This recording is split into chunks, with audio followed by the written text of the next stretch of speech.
أعوذ بالله من الشيطان الرجيم بسم الله الرحمن الرحيم إن الحمد لله نحمده ونستعينه ونستغفره ونعوذ بالله من شرور أنفسنا ومن سيئات أعمالنا من يهده الله فلا مضل له ومن يضلل فلا هادي له وأشهد أن لا إله إلا الله وحده لا شريك له وأشهد أن محمدا عبده ورسوله أما بعد.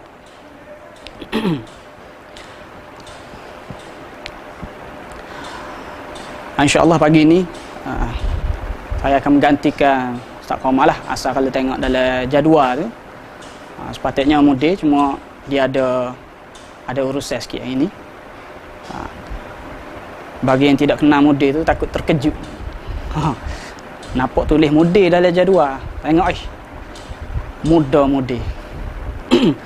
Jadi Maulana Qamal beberapa siri dah lah menyebut berkenaan dengan pendidikan anak-anak dalam PKP lah. InsyaAllah kita pergi setuh sikit lah, lebih kepada komentar lah berkenaan dengan tajuk tersebut. Pertama sekalinya kita nak sebut sebab mudir sebut tajuk pendidikan, jadi kita pun setuh sikit lah pendidikan jugalah. Cuma kalau ada apa-apa kekurangan itu kita sebut awal-awal lah. Kalau ada apa-apa kekurangan itu boleh tegur lah. Sebab ni baru diberitahu juga mengejut. Baru pagi tadi dimaklumkan. Kita pun pengalaman tak berapa ada. InsyaAllah kita cubalah. Pertamanya mendidik anak-anak ni adalah satu tanggungjawab yang besar, tanggungjawab yang berat. Kerana anak-anak ni kurnia Allah Ta'ala dan amanah Allah Ta'ala kepada ibu bapa anak-anak tersebut. Jadi ia merupakan tanggungjawab yang besar dan tanggungjawab yang berat, bukan mudah-mudah.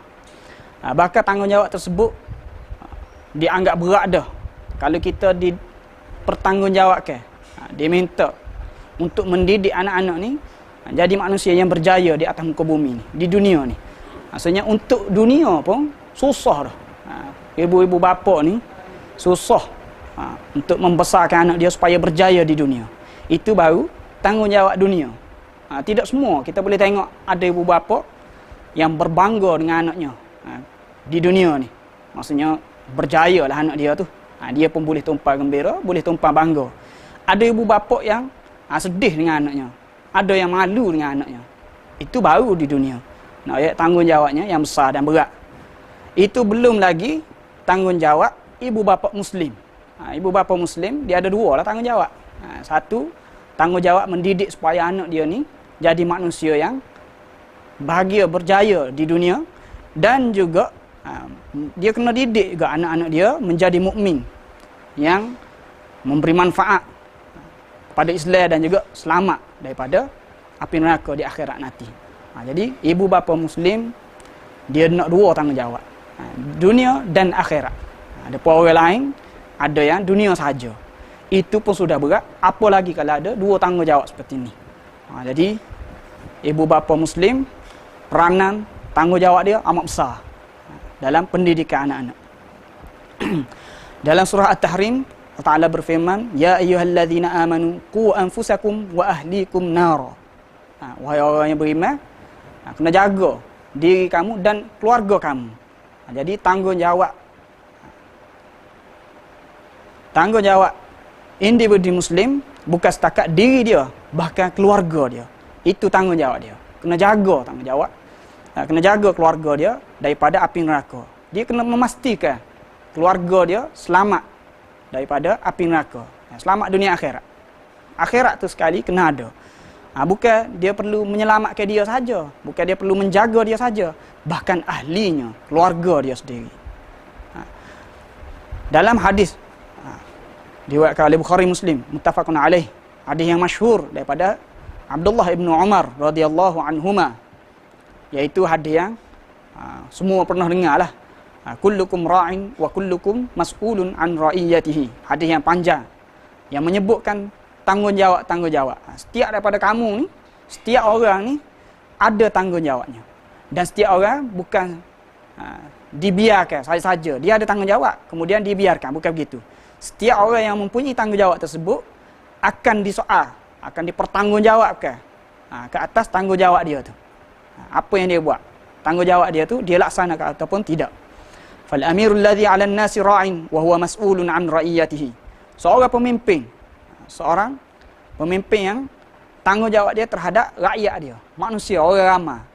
Dia akan disoal, macam mana kamu menguruskan rakyat kamu. Kamu peduli atau tidak peduli kepada rakyat kamu. Akan disoal, akan dipertanggungjawabkan. Dan seorang lelaki ra'in wa rajulun ra'in 'ala ahli baitihi wa huwa mas'ulun anhum. Seorang lelaki dia bertanggungjawab terhadap keluarga dia, ahli bait dia. Dan dia akan dipertanggungjawabkan, dia akan disoal berkenaan dengan benda perkara tersebut, tanggungjawab dia tu. Dia jaga atau tidak keluarga dia. Jadi bukan mudah-mudah lah.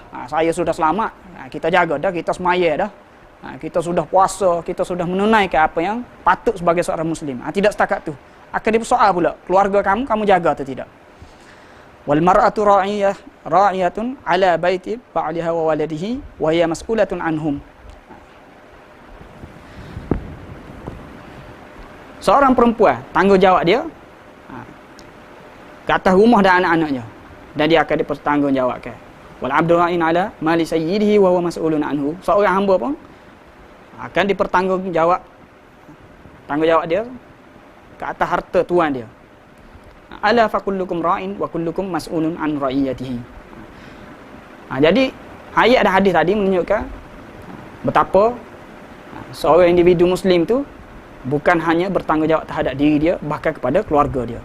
Itu adalah konsep, kita panggil konsep keluarga, konsep rumah tangga di dalam Islam.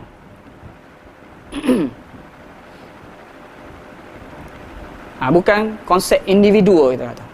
Maksudnya di dalam Islam ni konsep keluarga dia tidak berbentuk individu. Kalau kita tengok di negara-negara barat, seorang ibu bapa tu seolah-olah macam bertanggungjawab jaga anak dia masa kecil saja.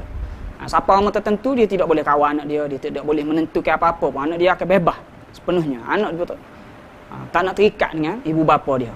Siapa orang tertentu dia nak duduk sendiri, dia nak tinggal di rumah yang berasingan. Itu kita kata tak ada konsep tanggungjawab lah, boleh lepas macam tu saja. Tapi dalam Islam tidak. Dalam surah An-Nahl ayat 80 Allah Ta'ala berfirman, wallahu ja'ala lakum min buyutikum sakana. Allah Ta'ala menjadikan bagi kamu, rumah-rumah kamu satu tempat tinggal. Syekh Saleh Utsaimin menjelaskan ayat ni memberi gambaran bahawa Allah Ta'ala nak sebut bahawasanya Allah Ta'ala menyempurnakan nikmat ke atas hamba-hambanya. Sebab rumah tangga ni adalah tempat untuk memperolehi sakinah ataupun ketenangan, tempat untuk kita duduk, tempat untuk kita tinggal, bukan tempat yang serabut, bukan tempat yang kita tidak suka. Jadi maksudnya rumah tangga bagi seorang Islam ni adalah tempat yang selamat dan terlindung daripada kerosakan dan kemungkaran. Mesti tempat yang molek, tempat yang untuk tinggal lah, yang sesuai, yang kena dengan Islam. Dan rumah tangga ni, konsep keluarga dalam Islam, dia adalah wasilah ataupun tapak untuk membangunkan masyarakat Muslim. Kita biasa dengar orang sebut individu. Setiap individu akan membentuk masyarakat. Tapi dalam Islam ni, setiap individu dia akan membentuk keluarga. Keluarga ni akan membentuk masyarakat. Jadi tak boleh lari daripada keluarga. Dia kena jaga keluarga masing-masing. Tidak kata masing-masing individu sahaja. Masyarakat Muslim ni terdiri daripada himpunan rumah tangga. Seolah-olahnya dalam Islam ni asas kepada masyarakat adalah keluarga, bukan individu. Jika kukuh keluarga, rumah tangga, isi rumah di dalam sesuatu masyarakat, maka kukuhlah masyarakat. Kalau rosak keluarga ataupun institusi keluarga di dalam masyarakat tersebut, maka akan rosak masyarakat tu. Walaupun individunya okey. Tapi hubungan keluarganya bermasalah, masyarakat juga akan tetap bermasalah. Jadi dipahami macam tu. Jadi bila kita sebut asas dia adalah keluarga tadi, maka pendidikan keluarga ni penting bagi sebuah rumah tangga. Dia akan dipertanggungjawabkan.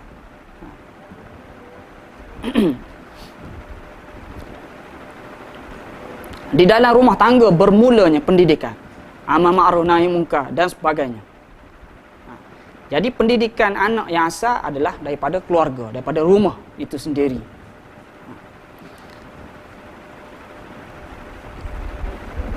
Secara asasnya orang akan sebut pendidikan anak-anak ni dia bermula sebelum dia lahir lagi. Biasa orang akan huraian macam itulah. Kalau huraian pendidikan ni dia akan sebut mula-mula lagi, iaitu pilih keluarga itu sendiri. Kita nak pilih siapa untuk membentuk keluarga kita, macam mana. Lepas tu berterusanlah sehinggalah anak tu terbentuk macam mana kita buat. Macam mana kita membentuk anak-anak kita tu. Tapi dia bermula dengan awal lagi. Jadi ibu bapa tu adalah pendidiknya. Disebut ada 3 perkara penting, 3 unsur penting dalam pendidikan anak-anak ni. Yang pertama, murabbi, pendidik, iaitu ibu bapa tu lah. Yang kedua, manhaj, ilmu pendidikan, ilmu tarbiyah. Nak didik, nak jaga, nak membentuk anak-anak ni, kena ada cara dia, kena betul cara dia. Kalau tak tahu cara dia, tu akan timbulkan masalah. Ibu bapa ada dah, manhaj tak ada pula, akan menjadi masalah juga. Yang ketiga, bi'ah, suasana persekitaran yang membantu pendidikan anak-anak tu. Ibu bapa okey dah, manhaj betul dah, masalah bi'ah pula, suasana yang tidak membantu langsung, anak-anak tu akan rosak juga, tidak berjaya. Jadi ada 3 perkara penting dalam pendidikan anak-anak ni. Yang pertama, murabbi, pendidik, iaitu ibu bapa. Manhaj, apa yang kita ajar, cara macam mana kita nak ajar. Yang ketiga, suasana pun kena elok juga. Seperti mana dia sebut tadi, tajuk kita pendidikan anak-anak, tapi dia tanya bila kita nak start tarbiyah anak-anak. Seperti mana orang sebut tu lah, mula-mula lagi, sebelum lahir lagi. Ada cerita ni dia sebut, Syekh Muhammad Sabbah dia pernah cerita, ada seorang lelaki bertanya pada seorang syekh jugalah. Dia ada anak perempuan baru lahir, dia kata, macam mana nak latih, nak ajar, nak tarbiyah, nak didik anak ni. Jadi syekh pun tanyalah, berapa umur anak tu? Dia pun royak sebulan. Sebulan baru lahir lah bagi kita tak. Syekh tu kata, telah tinggal kereta. Tinggal kereta dah, lambat ni. Sebulan baru tanya nak didik macam mana. Maksudnya dia kata pendidikan tu sebelum tu lagi. Jadi faktor penting sekali dalam tarbiyah anak ni adalah murabbi tadi lah, pendidik itu sendiri, ibu bapa itu sendiri. Kemudian manhaj, kita kata macam mana nak didik. Disebut sini, ni kesimpulan dah ni. Keimanan adalah dasar pendidikan Islam. Di dalam Islam ni, dasar gapo kita nak ajar tarbiyah anak-anak ni sebenarnya adalah iman. Kita nak ajar, nak didik dia dengan iman. Ibu bapa Muslim, dia tidak ada pilihan lain. Kita tak boleh nak pilih model manhaj lain, tak ada. Dia hanya boleh didik anak dia dengan manhaj Islam, manhaj Rabbani. Metod dia pun, cara dia pun kena dengan cara Islam, tak boleh cara lain. Tak boleh mudah-mudah nak pilih, nak rasa nak pilih, nak ajar cara lain kata tak boleh. Nampak cara lain berjaya, belajar tinggi-tinggi, kerja besar-besar, jadi cara lain ni, kita nak guna cara lain, tidak boleh. Dia mesti didik anak dia dengan asas tarbiyah Islam. Tarbiyah Islamiah pula, pendidikan di dalam Islam ni, didik anak ni, dia berdasarkan keimanan dan ruhiyah. Itu utama dia, kita kata asas dia lah. Tulah belakang dia asas, hak sebenarnya adalah iman ataupun ruhiyah. Maksudnya pendidikan anak ni adalah proses ajar, menanam kepada anak iman. Hak tu hak utama sekali. Syekh Qadawi menjelaskan bahawasanya benda pertama yang wajib dibina di dalam diri manusia adalah iman. Iman maksudnya tanam akidah yang sahih di dalam hati dia, yang boleh membentuk dia untuk dia hidup di dunia ni. Jadi ajar dia lah manusia macam mana kehidupannya dengan Allah Ta'ala, macam mana pencipta manusia, pemberi kehidupan. Kena ajar benda-benda macam tu, ajar akidah. Kena ajar dia prinsip-prinsip Islam, perjalanan hidup macam mana, tujuan hidup di dunia ni apa. Mengajar belaka benda-benda macam tu. Jadi asal dia iman lah. kepercayaan pada dia. Manusia kena ajar macam tu supaya dia dapat melalui jalan yang lurus. Dan dia kena diberi berita gembira dan juga memberi peringatan supaya dia dapat bergembira, berharap dengan berita-berita gembira, nikmat-nikmat Allah Ta'ala, janji-janji baik, dan juga dia takut dengan peringatan-peringatan tersebut. Jadi Syekh Qaradawi kata imanlah yang akan menggerakkan dan mengarahkan manusia, akan melahirkan kekuatan dalam diri dia. Iman yang akan membuat dia sebagai individu yang baru, semangat baru, akal baru, kehendak yang baru, dan juga falsafah hidup yang baru. Tak ada Islam, tak jadi macam ni. Said Hawa dalam kitab dia Tarbiyatul Ruhiyah, dia kata titik tolak asas jugalah tarbiyah Islamiah adalah iman juga. Di dalam Al-Quran surah Taubah Allah Ta'ala sebut orang-orang yang beriman, bila dia dengar Quran bertambah imannya dan mereka bergembira. Manakala orang-orang yang ada penyakit, maka Quran tu akan menyebabkan mereka bertambah kufur dan akhir sekali mati dalam keadaan kufur. Jadi dia sebut kalau kita nak Al-Quran, saya awal sebut kalau Al-Quran, kita nak Al-Quran ni boleh menyentuh hati manusia, boleh memberi manfaat kepada kita dengan Quran tu, hendaklah kita mengubah hati dulu, menjadikan hati itu betul-betul beriman. Sebab itulah dia kata pendidikan sebenarnya adalah hati, iman tu. Jadi tugas murabbi, orang yang mengajar ni, awal-awal lagi adalah islahul qalb, membaiki hati. Sebabnya dia kata hati itu adalah pusat kepada pendidikan juga. Sebab iman pusat pendidikan, dan iman tu pula daripada hati, supaya hati itu jadi molek. Dia kata proses beginilah yang akan menundukkan manusia, mengeluarkan manusia daripada gangguan dan fitnah syaitan. Itu cara yang molek, cara yang aman, cara yang terbaik. Bukan kata dengan memberi hukumah-hukumah apa tu tak berjaya mana. Betul, kita takut, tapi kalau polis tak ada tak ada apa polis, kita langgar juga apa isyarat tu. Tapi kalau orang yang diajar dengan iman, ni tak ada orang nampak pun, dia tidak akan buat kesalahan. Abdullah Nasir Ulwan dalam kitab dia yang terkenal Tarbiyatul Aulad, pendidikan anak-anak, dia ada kitab ni. Kitab ni bagus, ada terjemahan. Saya ingat lagi, memang ada terjemahan. Sebabnya pernah baca di sekolah dulu. Siapa tahu bawa kitab ni, kita pun baca. Sedap baca, galik baca. Orang Kelantan kata galik. Ustaz masuk mengajar pun baca lagi senyap-senyap dalam sorok. Dalam sorok meja. Siapa ustaz nampak, tak memberi tumpuan di dalam kelas. Jadi ustaz pun tengok kita apa, malu kita. Oh, bisa dia kata, kita baru belajar asas ilmu-ilmu halal. Dia baca Tarbiyatul Aulad dah. Jadi ingat situ.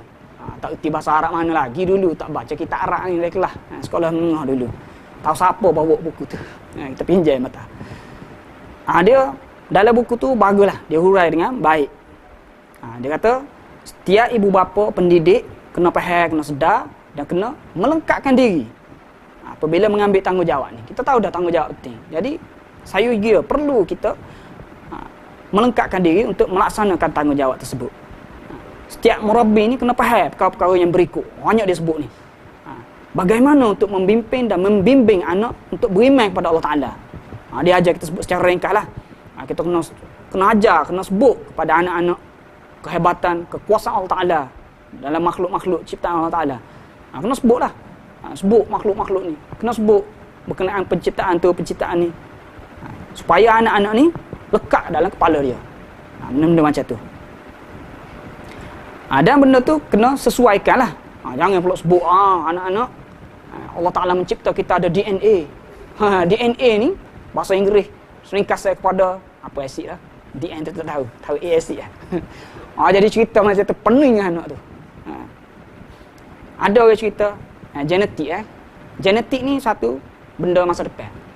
Akan datang ni macam sekarang ni dari segi perubatan, satu bidang yang tengah diteroka. Siapa boleh menguasai, dia akan menguasai ekonomi bidang ni akan pada masa akan datang.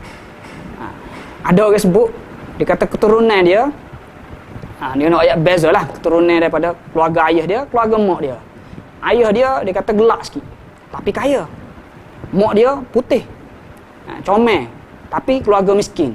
Gabung dua-dua ni, boleh dua-dua ni genetik dia. Boleh ke apa? Gelap dan miskin.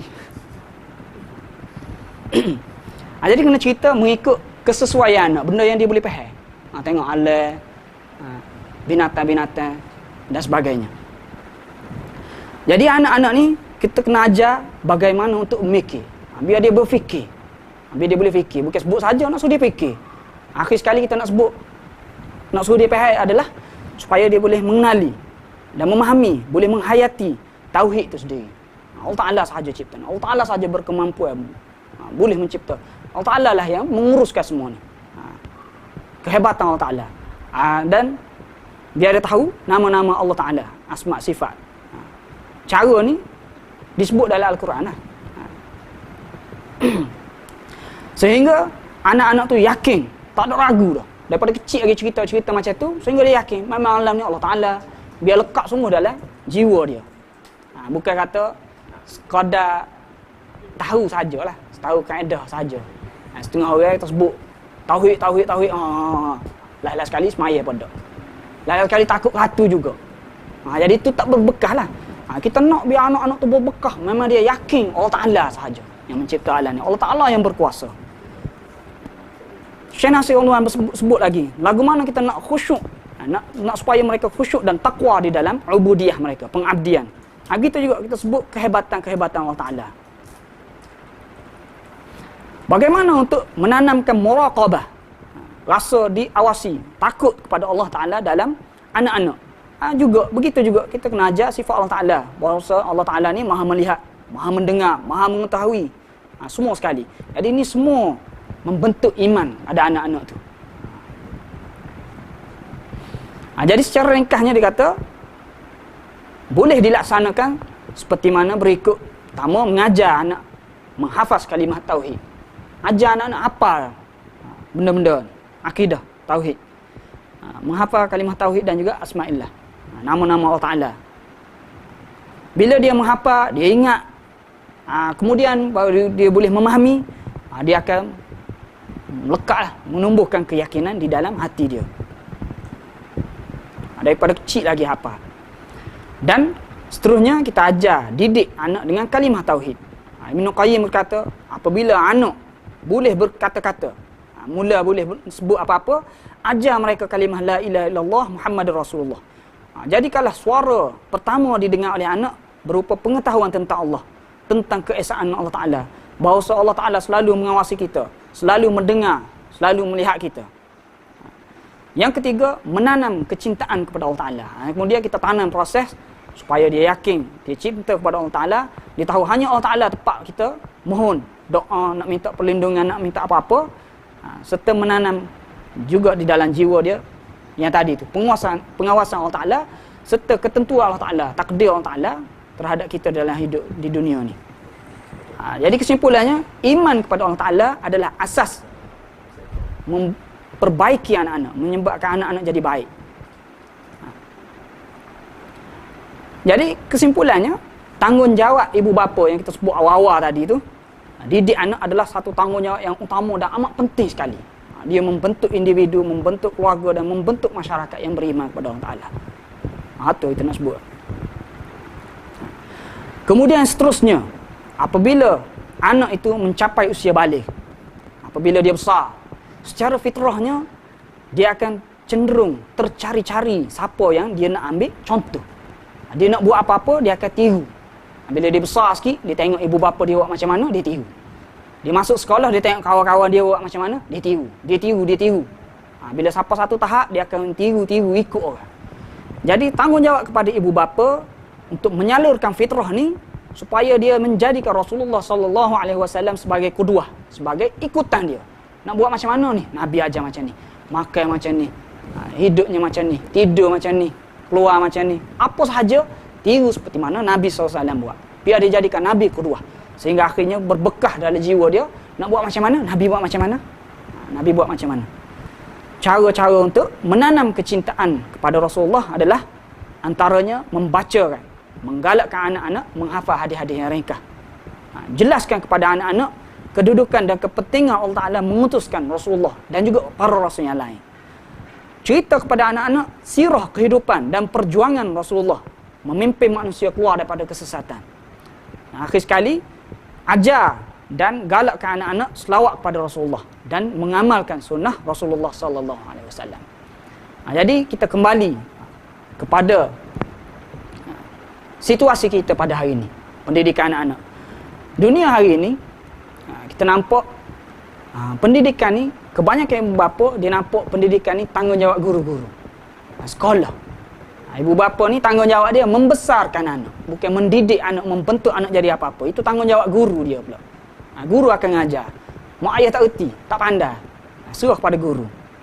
Itu kita panggil perubahan lah. Daripada dulu masyarakat didik ibu bapa ni, ayah dia buat kerja cari rezeki, mak akan mendidik anak. Kemudian pindah tukar zaman ni, dia jadi pindah tanggungjawab tersebut kepada guru-guru. Tanpa menafikan hal tersebut, kita tak nafi perubahan zaman ni, kita kata tanggungjawab tu pindah pada guru. Guru kena mendidik anak-anak murid dia dengan baik. Dalam masa yang sama, ibu bapa tidak boleh berlepas diri. Tanggungjawab tu tanggungjawab dia. Kalau guru tak didik, dia yang akan dipertanggungjawabkan. Dia juga akan dipertanggungjawabkan juga. Tidak kata guru tak ajar, saya tak tahu. Tak lagi tu tak lepas. Tanggungjawab dia membebaskan keluarga dia daripada api neraka. Jadi kita hari ini menghadapi masalah COVID, kita kata. Jadi berlaku perubahan sekali lagi. Sebab sebelum ni dipertanggungjawabkan kepada guru-guru. Bila berlaku macam ni, satu kita kata budaya baru, satu kejutan. Jadi ibu bapa pula pada hari ini mendidik anak-anak. Anak-anak 24 jam duduk dengan ibu bapa, kecuali ibu bapa keluar rumah. Jadi ibu bapa kembali memainkan peranan yang penting dalam tarbiyah pendidikan anak-anak semasa tempoh ni. Tempoh PKP masyhur disebut PKP.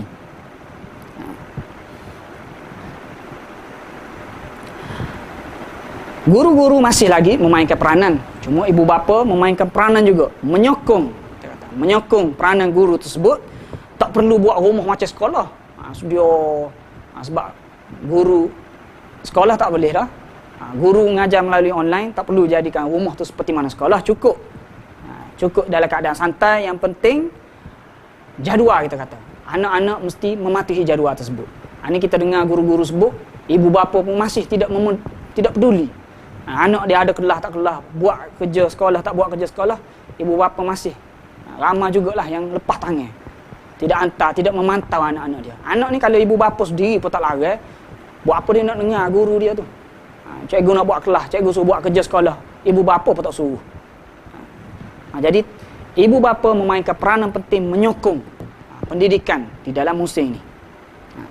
Itu dari segi pendidikan formal lah, kita kata. Manakala apa yang kita sebut awal-awal tadi, tarbiyah anak-anak, jati diri anak-anak, itu masih lagi tanggungjawab ibu bapa.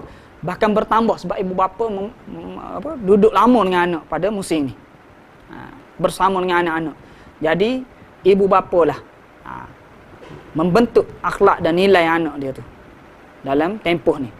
Dia kena melaksanakan proses tarbiyah pendidikan terbaik, menjadikan Rasulullah sebagai qudwah tadi semasa tempoh ni. Masih kena buat solat rumah macam mana, kena jaga solat anak-anak berjemaah, baca Quran, baca wirid, baca zikir. Kena masih peranan ibu bapa mainkan peranan tersebut. Menghidupkan suasana ilmu, pengajian. Contohnya tengok rancangan-rancangan pengajian dengan anak. Jangan bebaskan anak. Bila duduk rumah, ikut anak nak tengok apa-apa. Kalau duduk sekolah, dia tak boleh tengok TV.